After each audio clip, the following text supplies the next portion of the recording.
Welcome to the classroom of super tutor Anthony Fok, a well-known face of Singapore's booming private tutor scene. Derived demand for labour will fall. His specialty is A-level economics, and talk about knowing your numbers, his private tutoring empire brings in more than $1 million a year. When I started in the year 2013, there were only about 3 to 4 students. It was a very small class size, 3 to 4 students. And there was I knew the students personally and during that time. So it was a small class. And soon the word of mouth grew. And then now I teach about 200 to 300 students a year. Fok is part of an elite group of Singapore super tutors charging top dollar for top grades. A seat here costs more than $400 a month. But for parents, it's a small price to pay to try and give their children a leg up in Singapore's highly competitive school system.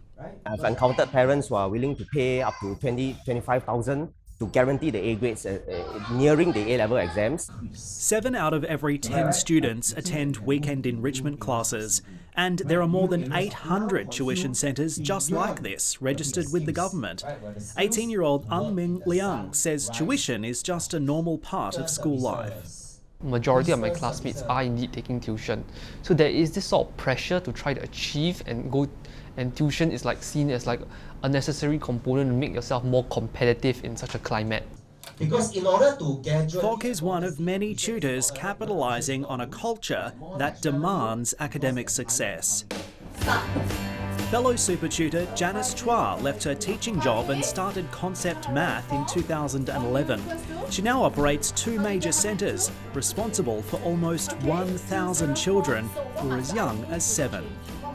Even at the primary 1 level, the parents are very kanchiong, the local term for being very anxious to get their kids to have a head start in school. She credits her success to plain hard work, but she says the culture of education is rapidly changing. The Ministry of Education has actually introduced a more broad-based way of banding the children. Yeah, so the focus is definitely moving away from just grades to a more holistic education. Those changes are still about 5 years away, but reforming the competitive mindset of parents could take even more time. Dan Murphy, CNBC.